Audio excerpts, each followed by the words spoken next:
Hi guys welcome to my channel. So ఇది వచ్చి evening beach vlog అనమాట. So beach reach అవగానే కొబ్బరిముండని తాగాం. So ఇదైతే నార్త్ క్లిఫ్ మార్కెట్ అనమాట.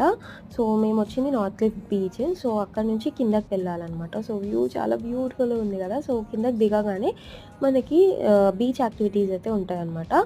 సో ఫస్ట్ వచ్చి ఇది ఫ్లోటింగ్ బ్రిడ్జ్ అనమాట. సో చాలా థ్రిల్లింగ్గా అనిపించింది. సో ఆ వేవ్స్ అవి వచ్చినప్పుడు చాలా బాగా అనిపించింది. అండ్ నెక్స్ట్ వచ్చి ఇది ఏటీవీ కార్ అనమాట. మనకి వెనక పర్సన్ ఉంటాడు గైడ్ చేయడానికి. సో మంచిగా రైడ్ చేయొచ్చు ఎవరిని గుద్దకుండా. సో ఇది వచ్చి స్పీడ్ బోట్ అనమాట. ఫస్ట్ ఎక్కగానే నాకు చాలా బాగా వేసింది. సో అలాగా మధ్యలోకి వెళ్ళిపోయాక సన్సెట్, ఆ బీచ్ వేవ్స్ అవన్నీ చూసాక చాలా చాలా పీస్ఫుల్గా భయం అంతా పోయిందనమాట. సో నేను బాగా ఎంజాయ్ చేశాను ఆ రైడ్ అయితే. సో దీని తర్వాత సన్సెట్లో కొన్ని వీడియోస్ అండ్ ఫొటోస్ అన్నీ క్లిక్ చేసుకున్నాం. సో తర్వాత ఈ బీచ్ అలలు అవన్నీ ఆ సౌండ్స్ చాలా పీస్ఫుల్గా ఉంది కదా. సో ఈ వీడియో మీకు నచ్చితే మీరేం చేయాలి, లైక్ షేర్ అండ్ సబ్స్క్రైబ్.